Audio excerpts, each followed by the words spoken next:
किसने चंदा दिया है ये बैंकिंग यूनियन के नेताओं के पास रिकॉर्ड है।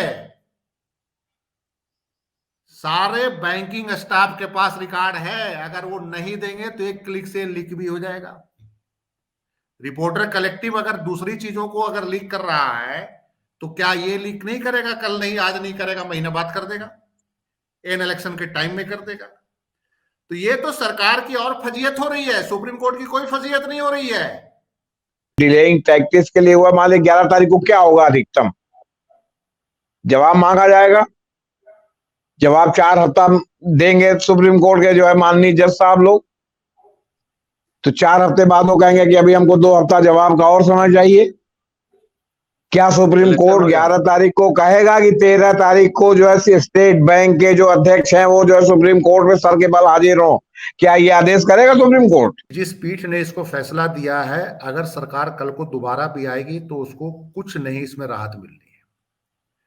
पहली बात कि अगर वो सरकार सोचती है कि चंद्रचूड़ साहब रिटायर हो जाएंगे और उसके बाद नई कोई पीठ आएगी तो अपना फैसला बदल देगी, तो ये कोई गलतफहमी में न रहे। देखिए, जनता क्या रिस्पॉन्ड करेगी ये तो बात की बात है। उस सरकार को जनता के रिस्पॉन्ड की चिंता कहाँ है?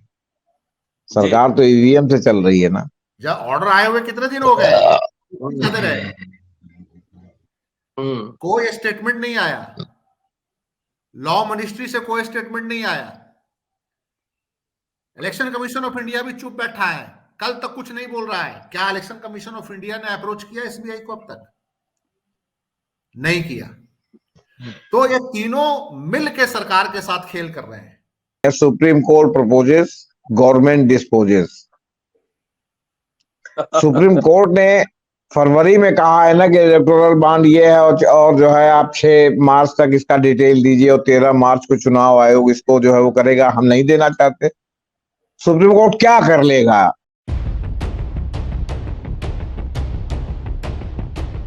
ये आदत है हमारी। हाँ सर, ओके। इंटरनेट, डिजिटल युग और आर्टिफिशियल इंटेलिजेंस के जमाने में जहां एक एंटर बटन पे दुनिया की सारी इंफॉर्मेशन उपलब्ध है, वहां भारत की सबसे शक्तिशाली संस्था, बैंकिंग संस्था एसबीआई किससे जो है इलेक्टोरल बॉन्ड का चंदा छुपाना चाहती है। दोस्तों, रतनलाल बोल रहा हूं और आप देख रहे हैं अम्बेडकर नामा। इलेक्टोरल बॉन्ड का मसला सुप्रीम कोर्ट में गया था। सरकार का कहना था कि जनता को जानने का कोई अधिकार नहीं है कि वो किस पार्टी को कहां से कितना चंदा मिला। सुप्रीम कोर्ट गया और सुप्रीम कोर्ट में सरकार से हार हुई और सुप्रीम कोर्ट ने कहा कि जनता को जानने का हक है और एसबीआई को निर्देश दिया गया कि 6 मार्च तक इलेक्टोरल बॉन्ड को क्लियर करे, सार्वजनिक करे और बताए किस पार्टी को किससे कितना चंदा मिला है। 4 तारीख को एसबीआई सुप्रीम कोर्ट पहुंची और 30 जून तक का मोहलत मांगा।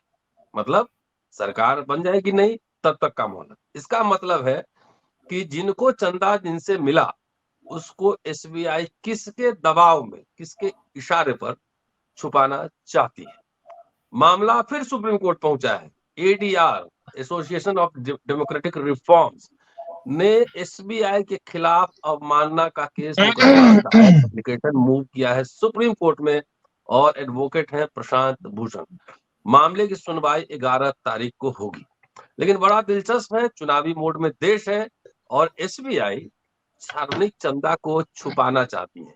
क्या कहीं कुछ ऐसे अवांछित लोगों ने भी देश की बड़ी बड़ी पार्टियों को चंदा दिया है कि जिससे चुनाव में किरकिरी हो सकती है? तमाम सवाल है, इसी पर चर्चा है। 2 खास मेहमान हैं हमारे साथ लगातार अम्बेडकर नामा पर आप सुन रहे हैं। जेपी सिंह साहब वरिष्ठ पत्रकार संपादक, संजीव पांडे साहब है सीनियर जर्नलिस्ट हैं, लगातार सुन रहे हैं अम्बेडकर नामा पर। आज चर्चा इसी विषय पर।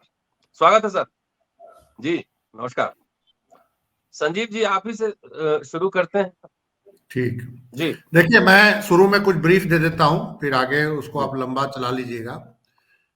State bank of India per day मैं कुछ ब्रीफ दे रहा हूं पॉइंट्स वाइज, तो आगे बढ़ाइएगा तो डिटेल पाठकों को आसानी होगी, श्रोताओं को।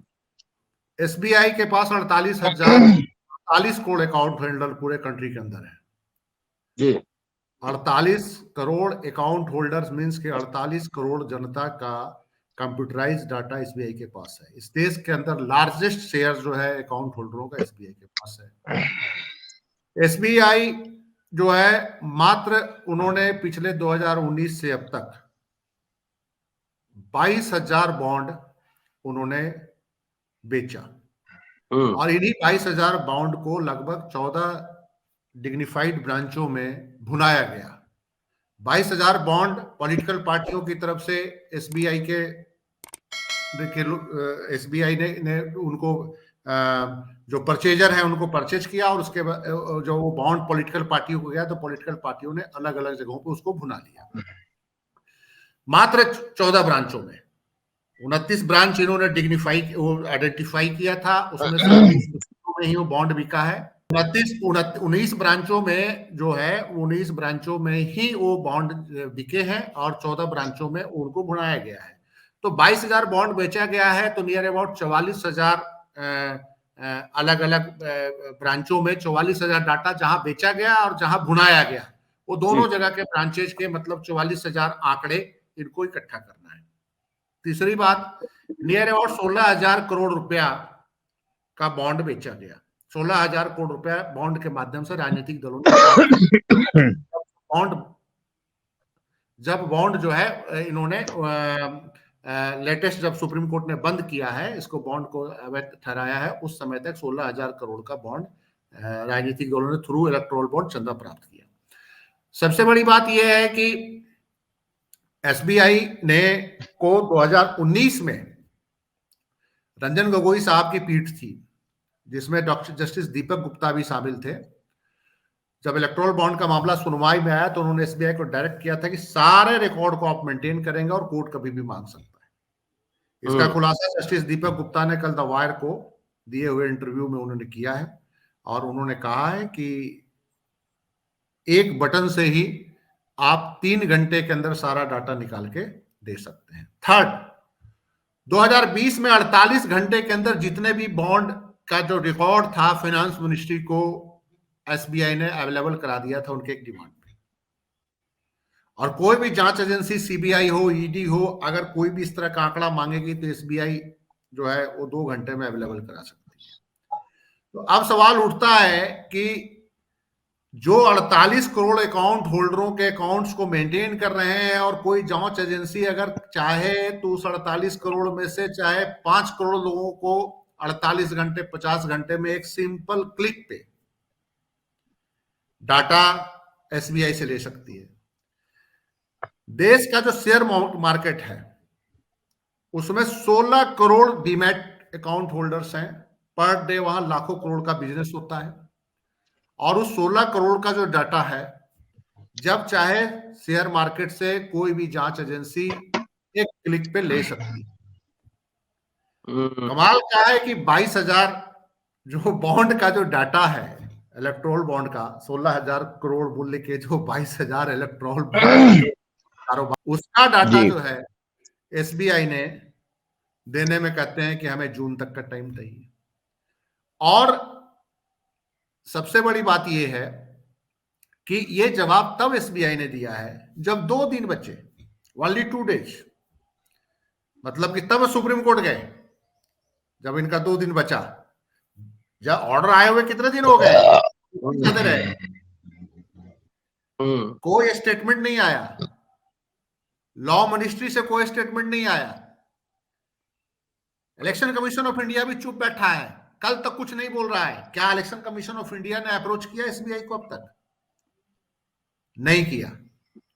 तो ये तीनों मिल के सरकार के साथ खेल कर रहे हैं।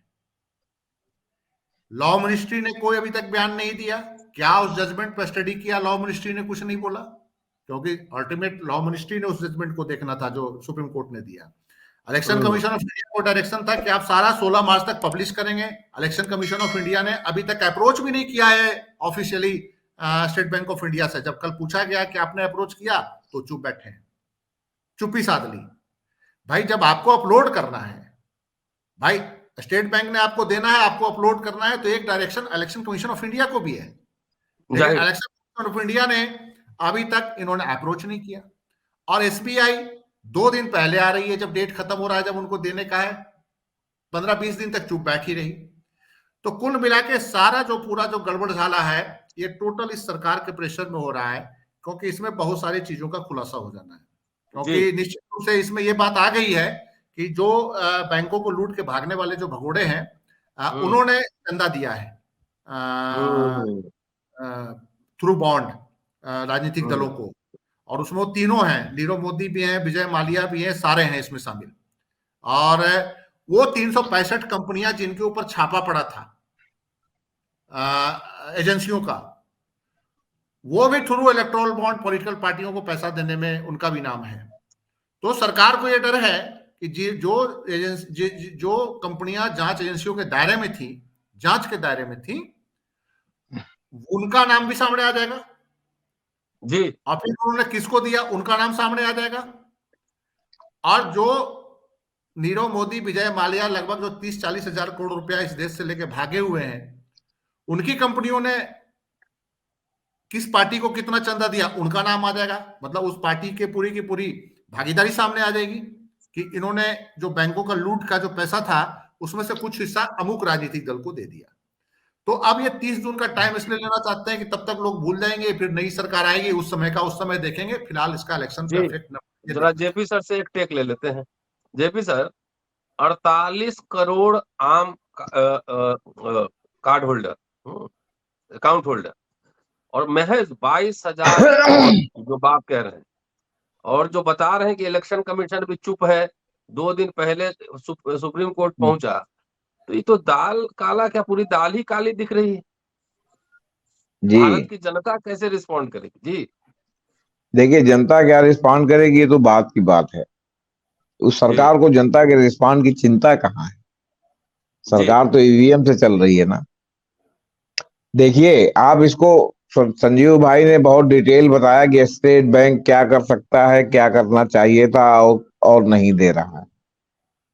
इसमें उन्होंने आंकड़ों के साथ बताया कि जो है किसने क्या कहा, क्या नहीं कहा, और कैसे जो है वो उसका रोज का रोज है। एक रिपोर्टर्स कलेक्टिव ने बहुत ही विस्फोटक खबर भी छापी है, बिल्कुल प्रमाणों के साथ। लेकिन मैं यहाँ दूसरी बात कह रहा हूं, और मेरी बात की पहली लाइन है, supreme court proposes, government dispossess. Supreme court ने फरवरी में कहा है ना कि इलेक्टोरल बॉन्ड ये है, और जो है आप 6 मार्च तक इसका डिटेल दीजिए, और 13 मार्च को चुनाव आयोग इसको जो है वो करेगा। हम नहीं देना चाहते। सुप्रीम कोर्ट क्या कर लेगा? कंटेम्प्ट में नोटिस जारी करेगा। 4 हफ्ते में नोटिस वापस आएगी तो कहेंगे कि हमको 2 हफ्ता और जवाब के लिए समय दीजिए, तो फिर 2 हफ्ता और जवाब के लिए समय होगा। इसके बाद उनको जवाबी जो है वो जवाब देने का जो है उसके जवाब देने के लिए फिर 2 हफ्ता समय होगा। तो इस तरह 4 और 2 6 और 2 8 हफ्ता हो जाएगा। तो 11 से लेके 8 हफ्ते का मतलब क्या हुआ? मई आ गया। मई में सुप्रीम कोर्ट बंद हो जाएगा, जून तक बंद रहेगा। जून के बाद फिर जुलाई में सुप्रीम कोर्ट किसी तारीख से खुलेगा, तब तक नई सरकार आ जाएगी। फिर सुप्रीम कोर्ट खुलेगा, तब तक जवाब आया रहेगा, नहीं आया रहेगा। उसमें सुप्रीम कोर्ट कोई सोच ऐसा तो नहीं कि खुलने वाले दिन ही इसकी सुनवाई होगी। ये कुछ कहेंगे, वो कुछ कहेंगे, होते होते सुप्रीम कोर्ट ये जो सरकार ये चाहती है कि जब 2 नवंबर को हमारे जो चीफ जस्टिस चंद्रचूड़ साहब, जिनकी अध्यक्षता में ये जजमेंट आया है, वो रिटायरमेंट उनका हो जाए, उसके बाद इस मामले की सुनवाई हो। मैं पत्रकारिता के दृष्टि से ये बात बता रहा हूं, ये सब डिलेइंग टैक्टिक्स के लिए हुआ। मान लीजिए 11 तारीख को क्या होगा? अधिकतम जवाब मांगा जाएगा। जवाब 4 हफ्ता देंगे सुप्रीम कोर्ट के जो है माननीय जज साहब लोग। तो 4 हफ्ते बाद वो कहेंगे कि अभी हमको 2 हफ्ता जवाब का और समय चाहिए। क्या सुप्रीम कोर्ट 11 तारीख को कहेगा कि 13 तारीख को जो है स्टेट बैंक के जो अध्यक्ष हैं वो जो है सुप्रीम कोर्ट में सर के बल हाजिर हो? क्या ये आदेश करेगा सुप्रीम कोर्ट? मुझे तो नहीं लगता। क्यों? सुप्रीम कोर्ट सरकारी बैंक है। सरकारी बैंक है तो वित्त मंत्रालय के सीधे अंडर में है। वो एसबीआई के सीधे अंडर में है। एसबीआई के चेयरमैन को और जो है वित्त सचिव को जो है तो सुप्रीम कोर्ट अगर 2 ही दिन बाद पेश करने का आदेश दे दे, देखिए कि कितनी जल्दी ये आ जाता है। लेकिन ऐसा होगा नहीं। उन्होंने भी 30 तारीख इसीलिए मांगा है कि विवाद पैदा करो, विवाद करने के बाद इसको टालते टालते ऐसा करो कि चंद्रचूड़ साहब की विदाई हो जाए, दूसरा कोई आ जाएगा। और सरकार भी अगर चुनाव हो गया, यही सरकार रिपीट हो गई, तो अध्यादेश लाके कहेगी कि जो है ये जो पुराना ये है ये नहीं दिखाया जाएगा। फिर अध्यादेश में सुप्रीम कोर्ट में बहस होगी कि संवैधानिक है कि संवैधानिक है। हम नहीं दिखाना चाहते, मतलब गवर्नमेंट नहीं दिखाना चाहती तो नहीं दिखाएगी, ये मेरा कहना है। 10 साल में नीरव मोदी, मेहुल चौकसी, विजय माल्या आए, पूरा नैरेटिव बनाएगा, अब आ रहे हैं, अब आ रहे हैं, अब आ रहे, तब तक और कितने लोग भाग गए। सेबी वाले मामले में क्या हुआ, पेगासस वाले मामले में सुप्रीम कोर्ट की कमेटी में क्या हुआ, ये सब लोगों की आंख में धूल झोंकने के लिए है। उन्होंने कहा, प्रशांत भूषण ने जो है एडीआर की ओर से दाखिल किया कि साहब अवमानना की याचिका होगी, इसकी जल्दी सुनवाई हो, तो तैयार हो गया कि 11 तारीख को सुनवाई होगी। लेकिन क्या जो सुनवाई होगी वो उसमें 2 दिन 3 दिन के अंदर ही स्टेट बैंक के चेयरमैन और वित्त सचिव को क्या तलब करके सुप्रीम कोर्ट में बुला के खड़ा करेंगे कि आगे बताओ क्यों नहीं तुमने दिया, या वही प्रक्रिया रहेगी, 4 हफ्ता, फिर 2 हफ्ता, फिर 2 हफ्ता, फिर 4 हफ्ता, होते होते जो है गर्मियों की छुट्टी हो, गर्मियों की छुट्टी के बाद तब तक तो फिर वही 30 जून ही आ गया, आपसे बता दें। और उसके बाद जुलाई, आप देखते हैं महाराष्ट्र सरकार कैसे चल रही है। 20, 21 जून 21 में जो है ये 22 में ये बवाल हुआ था, और होने के बाद जो है जस्टिस सूर्यकांत की पीठ ने 11 जुलाई को लगाना शुरू किया मुकदमा, और तब तक जो है वो सारा खेल हो गया, इस्तीफा हो गया, नई सरकार चुन गई, स्पीकर चुन गया, डिस्क्वालिफिकेशन हो गया, सब हो गया। और उसके बाद जो है क्या कहते हैं, मतलब अभी तक जो है वो मामला सब लटका हुआ है। 2024 आ गया, अभी तक सब लटका हुआ है, कुछ हुआ डिसीजन। तो ये जो जुडिशियल वे से लगेगा भी कि जो है बड़े ईमानदारी से सब काम हो रहा हो, कुछ होगा भी नहीं। यही इस बार भी स्टेट बैंक वाले मामले के साथ होने जा रहा है। और अगर इससे अधिक हुआ तो हो सकता है कि आपका प्रोग्राम देख के जो है वो क्या कहते हैं नैतिकता जाग जाए कि नहीं, हम 4 दिन में जो है वो स्टेट बैंक के चेयरमैन को जो है सर के बल खड़ा करेंगे सुप्रीम कोर्ट में बुला के, कि क्यों नहीं जो है आप बता रहे हैं, जब इस तरह का सब मामला है। रिपोर्टर्स कलेक्टिव उस आंकड़े को ढूंढ सकता है, वो कागज जो है प्रकाशित कर सकता है, स्टेट बैंक नहीं कर सकता जिसका वो कागज है। आप इसी से समझिए कि कितना बड़ा मजाक चल रहा है। आप सेबी वाले मामले को देखिए, लटकता रहा, लटकता रहा, लटकता रहा, अंत में सेबी ने क्लीन चिट दे दी, सुप्रीम कोर्ट ने मान लिया। पेगासस वाला मामले में जो कमेटी बनी वो लटका रहा, लटका रहा, लटका रहा, सुप्रीम कोर्ट ने वहां से क्लीन चिट दे दी। स्टेट बैंक में भी यही होने जा रहा है। क्लीन चिट देने के पहले इतना लंबा खेल होगा कि लोग जो है रोज अखबार की सुर्खियां पढ़ेंगे और हमारी आपकी बात सुनेंगे, कुछ नहीं होगा, आपसे बता रहे। क्यों? क्योंकि गवर्नमेंट है ना कि supreme court proposes, government dispossess. तो जब गवर्नमेंट के ही हाथ में डिस्पोज करना है, कहते ना कि गॉड प्रपोजेस मैन डिस्पोजेस, वही वाला हाल हो गया है कि आप जो भी प्रपोज करें वो उसको मानेंगे नहीं, और मान करके डिलेइंग टैक्टिक्स करेंगे उसको। आपको जो है आप में इतना गट्स नहीं है कि आप उसको जो है क्या कहते हैं मतलब सर के बल खड़ा कर सकें। क्या किया आपने अभी तक? तो स्टेट बैंक ने नहीं आंकड़ा दिया उनका, जिसको मिला, जिसने पाया, वो तो बात खत्म हो गई। कोई नाम नहीं जानेगा तो क्या फर्क पड़ेगा। आप लोकशाही है, लोक सेवकों की सरकार है, जनता के प्रतिनिधियों की सरकार है, और वो राजा की तरह बिहेव कर रही है। और यहाँ के लोग शासित होना पसंद करते हैं। वो जब 4 लाख पिछवाड़े उनके पड़ता है तो उनको बड़ी खुशी होती है, कहते हैं हुजूर 4 लाख और मारिए, बड़ा अच्छा लगा 4 लाख आपका पीछे। दूसरे वाले पे मारिए। हाँ पे लगा। हाँ हाँ। संजीव जी, जितना पेगासस से लेके सेबी से लेके तमाम जो घटनाक्रम बता रहे हैं जेपी साहब, क्या सुप्रीम कोर्ट इतना दंतहीन नखहीन पंगु हो जाए कि एसबीआई धता बता दे? और कुछ मतलब एक डिग्निटी का भी सवाल होता है, कोर्ट की डिग्निटी का सवाल होता है। क्या ऐसा संभव है कि मतलब वो अब तो इलेक्शन सामने है, सुप्रीम कोर्ट की प्रतिष्ठा भी दांव पर है? जी देखिए, जो तमाम जो पहले के घटनाक्रम और इस घटनाक्रम को आप साथ साथ नहीं ले सकते। पहली बात, देखिए, ये टोटली असंवैधानिक सुप्रीम कोर्ट ने करार दे दिया है। और जो जिस पीठ ने इसको फैसला दिया है, अगर सरकार कल को दोबारा भी आएगी तो उसको कुछ नहीं इसमें राहत मिलनी है। पहली बात कि अगर वो सरकार सोचती है कि चंद्रचूड़ साहब रिटायर हो जाएंगे और उसके बाद नई कोई पीठ आएगी तो अपना फैसला बदल देगी, तो ये कोई गलतफहमी में न रहे। दूसरी सबसे बड़ी बात यह है कि ये लड़ाई परसेप्शन की है। सुप्रीम कोर्ट ने जो फैसला दिया, इसको इलीगल करार दिया। अगर सरकार उन नामों का खुलासा करती है तब तो सरकार की इज्जत बची रहेगी। हमें आपको सबको एक अंदाजा है कि पैसे किसने दिए हैं, बस हमने कागजों में देखना है। रिजल्ट एक होता है कि ऑफ द रिकॉर्ड आपको पता होता है कि बीए में आपको कितना परसेंट पता चला, क्लर्क से पता कर लेते हैं 52% रिजल्ट आपका आया है। हम हमेशा पता कर लेते थे बीए और एमए हर जगह, लेकिन फिर भी ऑफिशियल आंकड़ा का वेट कर किसने चंदा दिया है, ये बैंकिंग यूनियन के नेताओं के पास रिकॉर्ड है। सारे बैंकिंग स्टाफ के पास रिकॉर्ड है। अगर वो नहीं देंगे तो एक क्लिक से लीक भी हो जाएगा।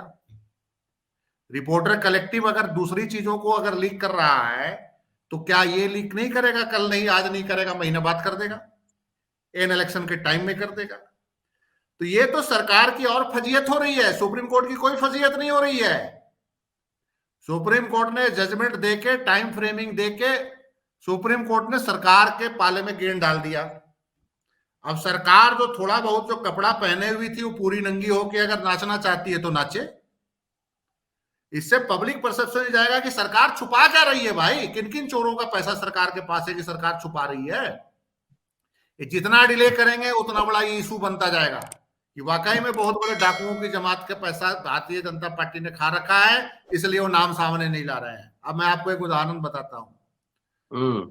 लंदन और यूके मॉडल को अपना रखा है ना, यूके मॉडल अपना रखा है। हमारा पार्लियामेंट्री सिस्टम यूके का है। यूके इलेक्टोरल कमीशन ने कल ईयरली जो उनका होता है वो जारी किया है, डोनर्स किस पार्टी को कितना, इलेक्टोरल कमीशन वहां जारी करता है डाटा सारा। और यूके में लॉ है कि डोनर का नाम आपने बताना ही बताना है। अगर वो 5000 पाउंड से ज्यादा का या 7000 पाउंड से ज्यादा का डोनर है तो कल जो अकाउंट जो उन्होंने कल जो इलेक्टोरल कमीशन ने जारी किया है उसमें 93 मिलियन पाउंड का डोनेशन टोरी पार्टी और कंजर्वेटिव पार्टी ने एक्सेप्ट किया। एनुअल इलेक्टोरल कमीशन ने उसका जब डाटा जारी किया तो बाकायदा जो लार्जेस्ट डोनर का नाम भी लिखा हुआ है कि द कंजर्वेटिव जो ग्रुप्स है उसको फोनिक्स पार्टनरशिप जो है लीड्स की कोई कंपनी है, जो साथ में भी लिखा हुआ है कि दवा के क्षेत्र में काम करने वाली कंपनी है, मेडिकल क्षेत्र में काम करती है, उसने सबसे ज्यादा चंदा दिया है। और साथ में ये भी लिखा है कि उस कंपनी ने एक डिक्लेयर किया है कि जो ऋषि सुनक की जो पॉलिसी है वो उससे हम प्रभावित हैं और हमने इतने का डोनेशन इस पार्टी को दिया है। मतलब कि इतना ट्रांसपेरेंसी है। कंपनी का नाम मैंने वही बताया, नाम जो है Frank Hester and his company, phoenix partnership, ये 2 कंपनियां हैं। और उसमें ये भी लिखा हुआ है कि न्यू डोनर, ये न्यू डोनर है कंजर्वेटिव पार्टी का। और वो खुल के उन्होंने कहा है कि हम ऋषि सुनक को बैक कर रहे हैं सिर्फ इसलिए कि ऋषि सुनक जो है आर्टिफिशियल इंटेलिजेंस के क्षेत्र में अच्छा काम कर रहे हैं। यहां तक डिक्लेरेशन है। यहां गौतम अडानी क्यों नहीं कहते कि हम नरेंद्र मोदी जी को इतना डोनेशन दे रहे हैं क्योंकि नरेंद्र मोदी जी ने हमें कई एयरपोर्ट दे दिए, हमें हर जगह बंदरगाह दिए जा रहे हैं। इतना तो इनमें नैतिकता है ना, जो किसी पार्टी को चंदा दे रहे हैं। लेबर पार्टी का चंदा भी, लेबर जो बिगेस्ट डोनर जो है लेबर पार्टी का 2023 में वो है गैरी लुबनर। ये इसने 4.5 मिलियन पाउंड का डोनेशन किया है और उसने बोला है कि हम लेबर पार्टी को 2022 से डोनेशन देना हमने शुरू किया है। उसने भी बताया है कि हम 2022 से डोनेशन दे रहे हैं। तो ये इस लेवल पे ये भी लिखा हुआ है कि एक बहुत बड़े फ्रैंक पेरिन, पीट डेविड एक बहुत बड़े इंडस्ट्रिस्ट के बेटी हैं और वो लेबर की सबसे बिगेस्ट फीमेल डोनर है और वो 2021 से डोनेशन दे रही है लेबर पार्टी को। मतलब एक एक इंडिविजुअल क्या कर रहा है, क्यों दे रहा है, वो भी वो बता रहे हैं कि हम इसलिए दे रहे हैं। तो गौतम अडानी साहब, मुकेश अंबानी साहब, नीरव माल्या जी, विजय माल्या जी, नीरव मोदी, ये सब जो है जो डोनर है किसी भी पार्टी के हैं, कांग्रेस को इन्होंने पैसे दिए होंगे या भाजपा को दिए होंगे टीएमसी को भी बहुत पैसा मिला है। टीएमसी को भी एक छोटे से राज्य में अगर 1200 करोड़ रुपया मिल गया इलेक्टोरल बॉन्ड से, तो ऐसे थोड़ी मिला होगा। तो कम से कम देश के कॉर्पोरेट, क्योंकि ये भी कॉर्पोरेट डोनर्स हैं, कंपनियां हैं जो जिसका खुलासा कर रहे हैं, तो उनको ये घोषणा करना चाहिए कि देखिए भाई, हमको ममता बनर्जी ने हल्दिया में पोर्ट दिया था, ममता बनर्जी के पोर्ट पॉलिसी से हम इतना क्या कहा जाता है प्रभावित हुए कि हमने टीएमसी को इतना करोड़ रुपया डोनेशन दे दिया। हम नवीन पटनायक फोर्थ लार्जेस्ट बंदे हैं, जो चौथे नंबर पे आते हैं जिनको इलेक्टोरल बॉन्ड से पैसा मिला, near about 793 crore. After TMC जो सबसे ज्यादा पैसा मिला है नवीन पटनायक को मिला है, जिनकी पार्टी सिर्फ 21 लोकसभा क्षेत्रों में प्रभावी है, उससे बाहर नहीं है, लेकिन उनको इतना डोनेशन मिला। ऑटोमेटिक डोनेशन इसलिए मिला कि वहां माइनिंग है, वहां पे कॉर्पोरेट डोनेशन तो इसीलिए मिलेगा ना भाई, वहां कोई काम होगा, वहां माइनिंग है, वहां पे समुद्र तट है, 3 बंदरगाह हैं, ये सारी चीजें हैं। वहां पे अडानी साहब को एक बंदरगाह मिल गया है, दूसरा बंदरगाह भी मिलने वाला है, गोपालपुर पोर्ट, उसका चल ही रहा है सारा नेगोशिएशन। तो ये जो सारी चीजें हैं, तो गौतम अडानी साहब ये डिक्लेयर करें कि नवीन पटनायक की जो क्या कहा जाता है बंदरगाह नीति है, पॉलिसी है, हम उससे प्रभावित हैं और हम इतना डोनेशन दे रहे हैं।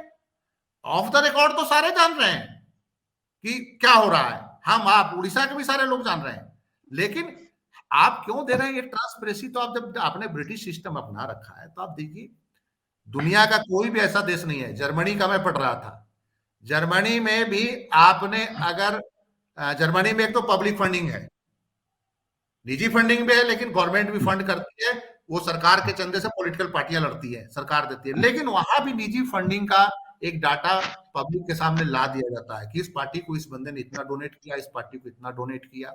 यूएस में भी इस पार्टी, हर पार्टी को कौन डोनर है वो बाकायदा प्रकाशित किया जाता है। भारत एक ऐसा देश है जहां पर स्टेट बैंक कह रहा है कि हमको तो 22,000 इलेक्ट्रोल बॉन्ड का डाटा हमको इकट्ठा करने में 3 महीना लगेगा।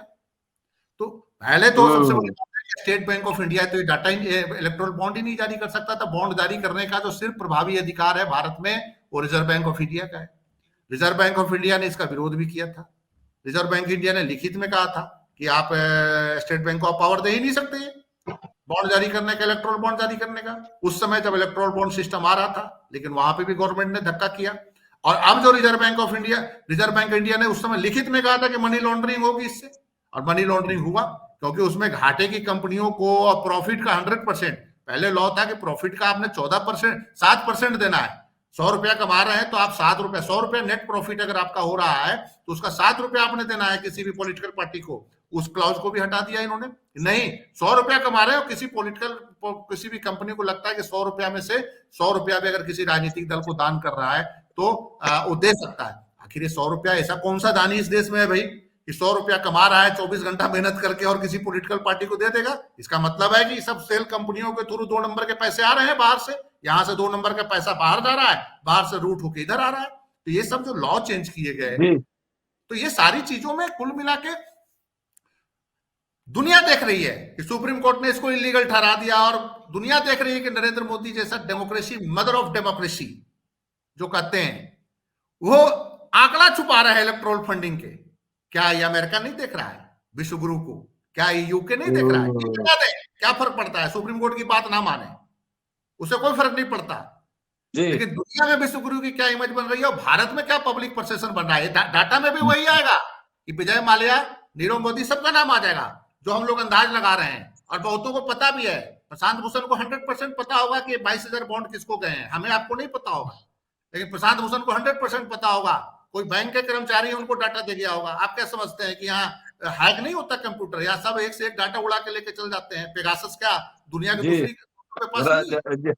जेपी सर से जरा सर, जेपी सर, अगर आदमी बेशर्म हो जाए तो कहने ही क्या, चाहे जो कहते रहिए। तो फिर तो क्या आपको लगता नहीं कि राष्ट्रीय बेशर्म की सरकार है? आप कोई मामला उठा के देखिए, बेशर्मी की कहीं कोई जो है मतलब सीमा है?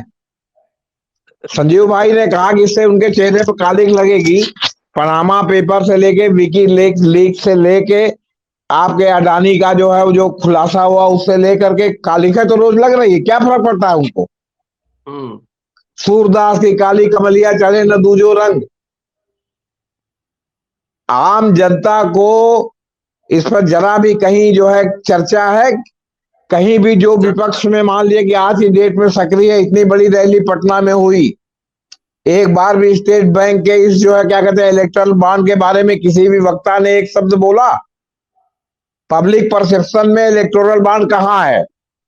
तो फिर पनामा लीक्स क्यों नहीं है? विकीलीक्स क्यों नहीं है?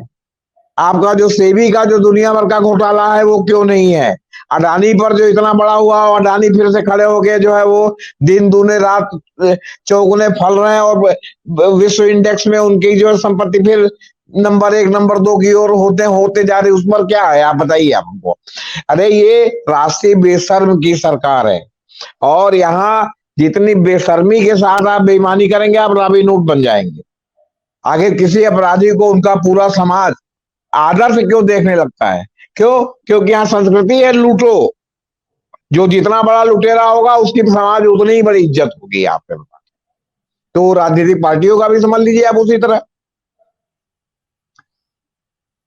जी बताइए, आप कुछ कह रहे थे। हाँ नहीं वो आखिर मिला जुला के जो पैसा है वो तो पब्लिक का ही पैसा है। आप पब्लिक में ही रिएक्शन नहीं है। हाँ तो क्यों नहीं रिएक्शन है? क्योंकि पब्लिक जो है जूता खाने लात खाने के लिए हजारों साल से जो है वो क्या कहते हैं अभिशप्त है। पब्लिक को तो कुछ भी मिल जाए, बस 5 किलो अनाज मिल गया, बाकी ठेंगे पे पूरा देश कोई लूट के लेके चला जाए, क्या फर्क पड़ता है? पब्लिक ही इतना सोचती है। दूसरी बात, संजीव भाई ने मेरी इंग्लैंड से लेके तमाम उदाहरण दिए। वहां तो लोग कहते हैं कि हमारा सेक्स ओरिएंटेशन क्या है, हम गे हैं, हम जो है लेस्बियन है, या हम जो है बाइसेक्सुअल है। आखिर जो है क्लिंटन का इतना बड़ा स्कैंडल सेक्स वाला उठा था, क्या हुआ था क्लिंटन का? कुछ हुआ? आपका जो है फ्रांस के पूर्व राष्ट्रपति का इतना बड़ा सेक्स स्कैंडल उठा था, कुछ हुआ? तो कहने का मतलब है कि वहां तो लोग साफ साफ अपना सेक्स ओरिएंटेशन ही बताते हैं। यहाँ तो बाल प्रेमी है और कहेंगे कि हम एंटी पोडोफाइलस हैं और हैं बाल प्रेमी। जी हाँ संजीव जी कुछ कह रहे थे। संजीव भाई कह रहे कुछ। मैं जेपीसी जी की इस बात से एकदम सहमत नहीं हूं कि पब्लिक परसेप्शन और पब्लिक में चर्चा नहीं है। हमें कुछ व्यवहारिक रूप से देखना पड़ता है कि क्या चल रहा है। बैंकिंग सेक्टर के क्राइसिस के बारे में अगर आप डिटेल देखिएगा तो बहुत बढ़ा हुआ है और आखिर पब्लिक का फेथ नहीं गिरा। इन्हीं बैंकों के इन्हीं कारनामों के कारण पब्लिक ने बैंकों में पैसा जमा कराना कम कर दिया है और ये पहली बार हुआ है कि नरेंद्र मोदी के कार्यकाल में बैंकों का जो डिपॉजिट ग्रोथ है 10% रह गया है। क्रेडिट ग्रोथ भी घटा है और डिपॉजिट ग्रोथ भी घटा है और बैंकों का डिपॉजिट ग्रोथ घटने के कारण हालात ये हो गए हैं कि बैंकों को अपना इंटरेस्ट रेट बढ़ाना पड़ा है क्योंकि लोग पैसा जमा कराने से कतरा रहे हैं कि कल को उनका पैसा डूब न जाए। तो ये अगर आप कहें कि जनता में इसके लेकर बेचैनी नहीं है, बेचैनी खूब है, लेकिन सवाल ये है कि ये विपक्षी दलों का है कि बोले वो। अब विपक्षी दल बोलेंगे को चंदा तो उन्होंने भी लिया है, कांग्रेस ने भी तो 1300 करोड़ रुपए ले रखे हैं, उसमें भी तो कोई माल्या और नीरव मोदी टाइप लोग होंगे। कांग्रेस के टाइम में टीएमसी ने भी ले रखे हैं। टीएमसी जो है इंडिया गठबंधन में है, 1100-1200 करोड़ रुपए का चंदा है। क्या आप समझते हैं कि उसमें अडानी का नहीं होगा पैसा? तो सवाल यह है कि हमाम में सारे नंगे हैं, तो राजनीतिक दल तो इसको आज चीज को दबाने की कोशिश करेंगे। पब्लिक को सब पता है। बैंकों की जो क्रेडिबिलिटी जो टूट गई है, मनमोहन सिंह के टाइम में बैंकों का जो क्रेडिट ग्रोथ था 23%, डिपॉजिट ग्रोथ 23% था। डिपॉजिट ग्रोथ का मतलब कि लोगों को पैसा जमा कराने का ग्रोथ। मनमोहन सिंह के टाइम में जो 23 से 25% जो बैंकों का डिपॉजिट ग्रोथ था वो 10% पे आ गया। बैंकों के पास पैसे नहीं है आगे लेंडिंग के लिए। आप किसी भी बैंक के अधिकारी से बात कीजिए और ये बैंकिंग यूनियन ने लिखा है कि अगर इसी ढंग से आप करते रहेंगे और ये सारी चीजों को खराब करेंगे तो अल्टीमेट बैंकों से लोग भागना शुरू कर देंगे। लोग क्या कर रहे हैं, लोग जमीन की तरफ जा रहे हैं। कहते जो 4 पैसा है थोड़ा सा जमीन का टुकड़ा ले लो, जमीन तो नहीं डूबेगा ना, बैंक तो डूब जाएगा, मिलेगा नहीं, 5 लाख का गारंटी है। और उधर से अगर आप चले जाइए दूसरी तरफ क्या कहा जाता है, सोना लोग खरीदना शुरू करती हैं कि ज्वेलरी खरीद लो, कम से कम मुसीबत में काम तो आएगा। बैंकों महंगा हो गया, इसीलिए महंगा हो गया सोना, महंगा हो गया सोना। 65,000 रुपए पहुंच चला गया। बैंकों पे भरोसा नहीं है भाई। अब एसबीआई की इस करतूत से आप क्या समझ रहे हैं? एसबीआई की इस करतूत से सबसे बड़ा इंपैक्ट पड़ेगा वो एसबीआई के ग्राहकों पे पड़ेगा। वो ग्राहकों को लगेगा कि कल को हमारा पैसा डूब गया तो एसबीआई तो कुछ भी झूठ बोल देगा।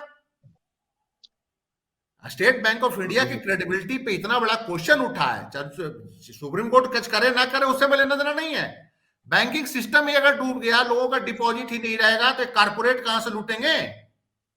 कारपोरेट को लोन कहां से मिलता है? 80 लाख 100 लाख 122 लाख करोड़ टोटल इस देश के बैंकों के पास डिपॉजिट है। उसमें से नियर अबाउट 35 से 40 लाख करोड़ रुपया आगे क्रेडिट बैंकों ने कॉर्पोरेट को कर रखा है, इंडस्ट्रियल सेक्टर को। अगर वो 100 लाख करोड़ रुपया अगर लोगों ने घरों बैंकों से निकाल के घरों में रख लिया या कहीं और इन्वेस्ट कर दिया कि नहीं हम बैंक में नहीं रखेंगे, यहाँ पैसा ही नहीं रखना सेफ है। भाई बैंकिंग सेक्टर तो साख पे चलता है ना पूरी दुनिया में। अगर बैंक ऐसे ही डूबने लगे इनकी बदमाशियों के कारण बैंकिंग तक, तो पैसा कौन जमा करेगा वहां? तो पैसा नहीं जमा करेगा तो गौतम अडानी को लोन कौन दे देगा? मुकेश अंबानी को लोन कौन दे देगा? जो 3-3 लाख 4-4 लाख करोड़ रुपया लोन लेते हैं, इधर से डिफॉल्ट हो गए, उधर से लोन लो के डिफॉल्ट कंपनी किसी और ने खरीद लिया और उसके बाद वो चला रहे हैं।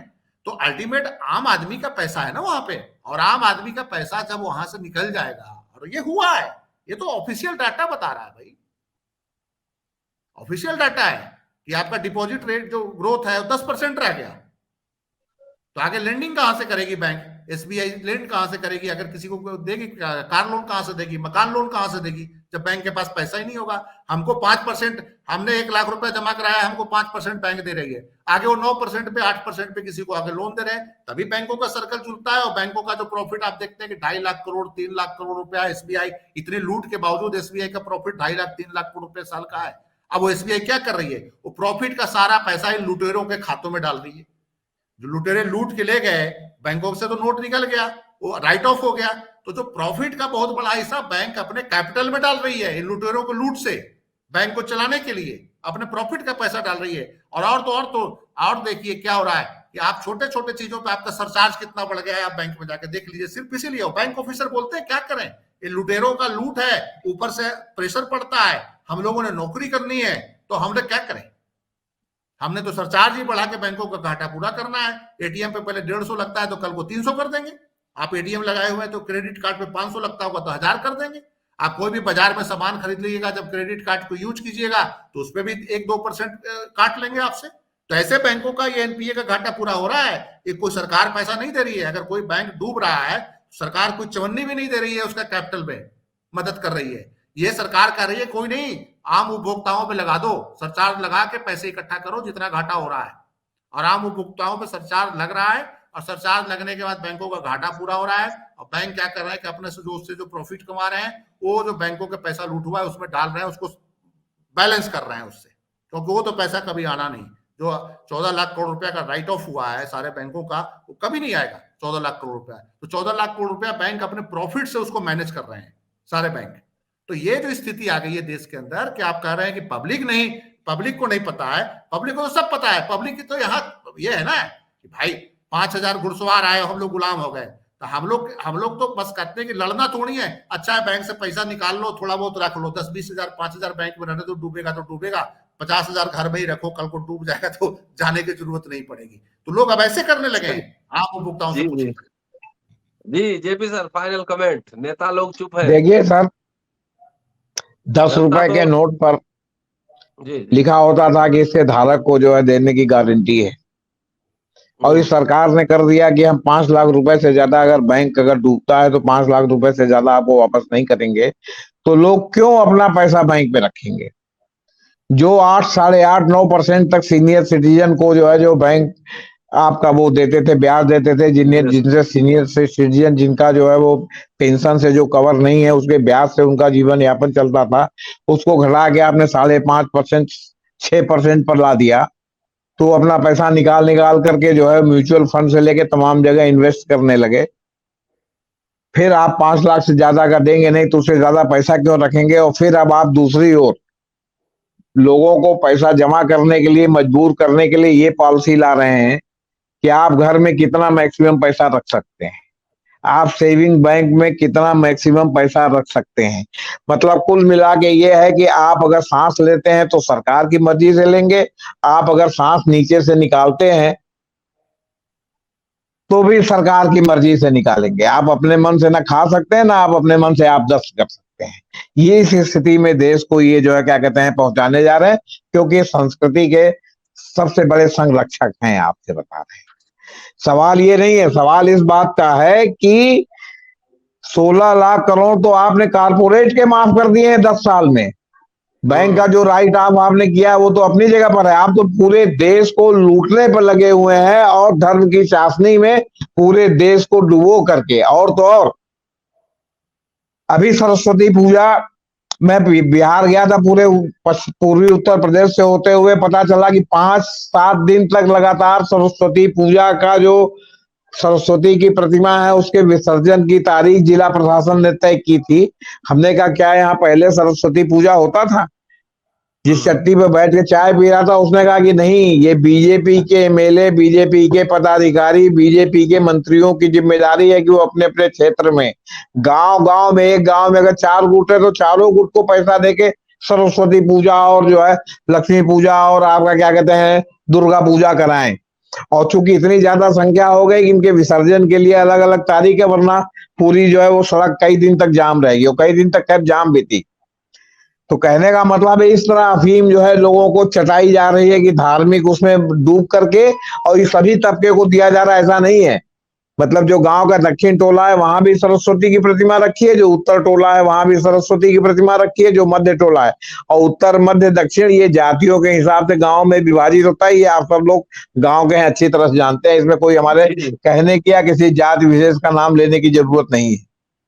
तो सवाल इस बात का है कि 4 दिन 3 दिन जो है वो मूर्ति रख के मस्ती काटा, होली खेलते हुए ले जाके जो है 4 दिन 5 दिन से आज ये विसर्जित कर रहे हैं, कल वो विसर्जित कर रहे हैं। इस तरह गली गली, कूचे कूचे, गांव गांव, पूर्वे पूर्वे में जो है धर्म की अफीम जो है मतलब छटाई जा रही है, ताकि आप चाटते रहिए और ये बैंक को लूटते रहे, पूरे देश को लूटते रहे, कोई इनकी ओर देखने वाला नहीं रहे।